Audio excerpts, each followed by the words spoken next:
5, yaitu mata pelajaran IPAS. Dimulai. Assalamualaikum warahmatullahi wabarakatuh. Waalaikumsalam warahmatullahi wabarakatuh. Apa kabar hari ini anak-anak? Baik, Bu. Alhamdulillah. Hari ini masuk semua? Masuk. Alhamdulillah. Sebelum kita mulai pembelajaran, langkah baiknya kita berdoa terlebih dahulu ya anak-anak. Bismillahirrahmanirrahim. Berdoa dimulai. Selesai.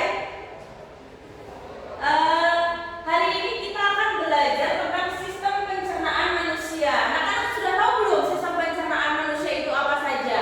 Belum. Nah, kita belajar bersama-sama ya.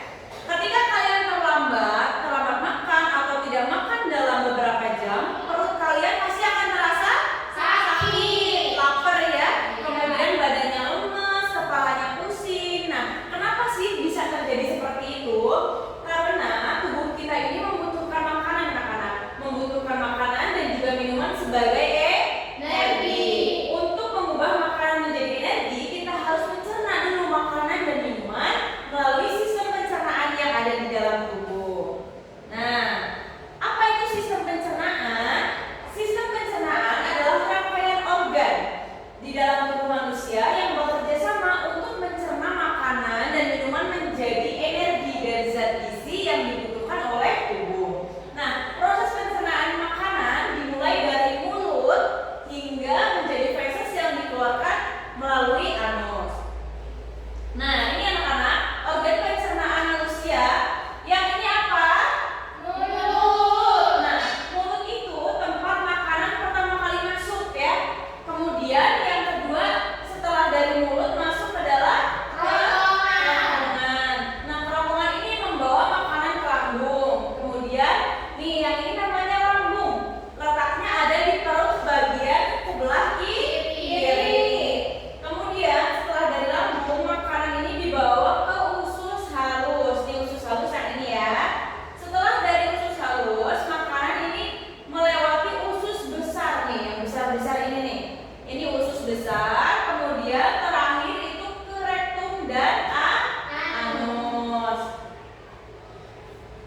Nah, mulut. Coba Ibu pengen tahu mulutnya yang mana mulutnya?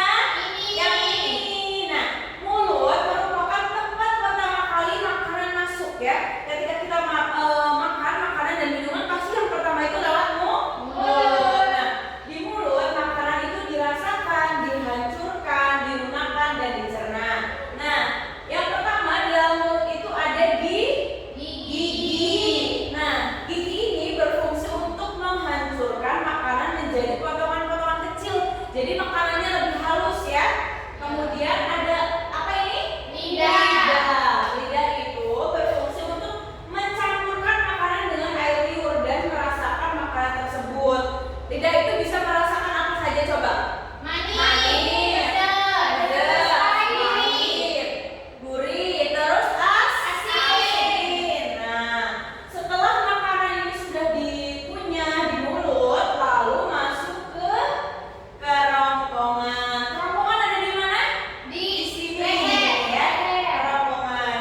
Nah, setelah makanan dari mulut masuk ke kerongkongan ya, kemudian kerongkongan ini membawa makanan dari mulut ke lambung melalui gerakan otot di kerongkongan yang disebut gerakan peristaltik. Nah, jadi setelah dari kerongkongan, makanan itu masuk ke dalam lambung. Siapa di sini yang suka sakit lambungnya? Nih, Bu. Suka makan pedas ya? Iya.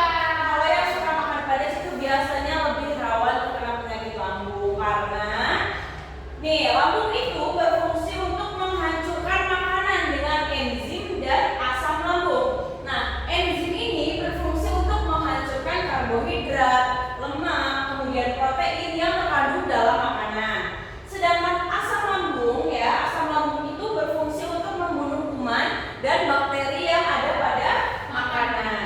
Nah, setelah makanannya sudah dirumatkan, dihancurkan di dalam lambung, kemudian masuk ke usus halus. Yang ini ya, Yang kecil ya, Bu? Iya, yang kecil. Nah, makanan yang sudah bergetuk gugur tadi, yang sudah dirumatkan, yang sudah dihancurkan di dalam lambung, yang terdiri dari ada usus 12 jari, jejunum dan juga ileum.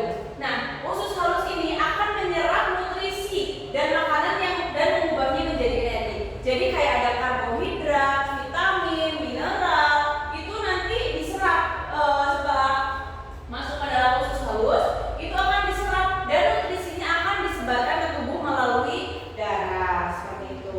Kemudian setelah melewati usus halus,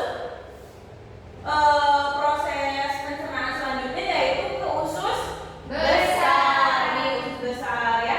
Usus besar itu berfungsi untuk menyerap air dari sisa makanan yang tidak diserap di usus halus.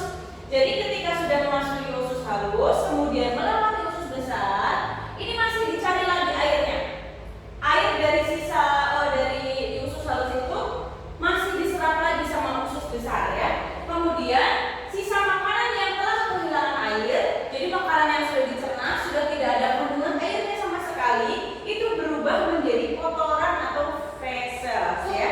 Iya, pup, betul, pinter. Sudah pup belum tadi pagi? Belum. Belum, pencernaannya berarti kurang sehat itu ya.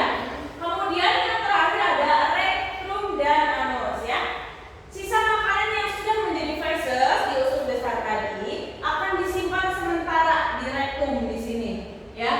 Disimpan sementara di rektum dan akan dikeluarkan dari tubuh melalui anus. Nah, jadi kalau misalnya sudah dicerna dari mulut, kemudian ke kerongkongan, ke lambung, ke usus halus, kemudian ke usus besar, itu disimpan dulu di rektum ya, disimpan dulu. Takutnya Nadia sama Naila ini anak-anak yang lain lagi pada duduk tuh, kalau nggak disimpan sama rektum langsung keluar, bahaya ya. Bau. Iya. Jadi disimpan dulu di rektum. Nah, nanti baru dikeluarkan melalui anus. Nah nih, proses pencernaan manusia. Makanan masuk dan dihancurkan oleh mulut, kemudian masuk ke kerongkongan. Kerongkongan membawa makanan menuju lambung, kemudian makanan dihancurkan menjadi bubur oleh lambung, kemudian bubur makanan diserap nutrisinya oleh usus halus. Setelah dari usus halus masuk ke usus besar. Usus besar ini menyerap air dan membentuk feses, kemudian masuk ke rektum dan anus menyimpan dan mengeluarkan feses. Nah, coba sekarang ibu mau ngecek nih, mau ngecek anak-anak sudah tahu belum? Ini namanya apa? Kerongkongan. Pintar. Tadi di kerongkongan itu makanan itu didorong untuk masuk ke lambung dengan gerakan apa? Peristaltik. Peristaltik. Ya, pintar. Kemudian usus yang di sini namanya usus apa? Usus halus. Usus halus, pintar. Kemudian ini apa namanya? Anus. Anus dan Tuh. rektum. Betul. Yang ini apa? Mulut. Mulut, pintar. Berarti anak-anak sudah paham ya. Satu lagi. Ini apa namanya? Lambung. Lambung, pintar. Jadi, sistem pencernaan itu sangat penting untuk mengolah makanan menjadi energi dan zat gizi bagi tubuh agar dapat melakukan berbagai aktivitas serta mendukung pertumbuhan tubuh. Kemudian, dengan mengonsumsi makanan seimbang dan bergizi, kita dapat menjaga tubuh tetap sehat dan bertenaga. Jadi, anak-anak harus tetap menjaga makanan ya. Jangan jajan sembarangan. Makanannya nggak boleh yang pedas. Boleh pedas-pedas tapi jangan terlalu, nanti sakit perutnya, kasihan lambungnya ya. Iya. Nah, mungkin hanya itu saja yang dapat ibu sampaikan hari ini. Semoga anak-anak dengan mengetahui sistem pencernaan bisa menjaga tubuh ini lebih baik lagi, kemudian menjaga pola makannya ya. Baik, ibu cukupkan dulu pertemuan pada hari ini. Ibu mohon maaf apabila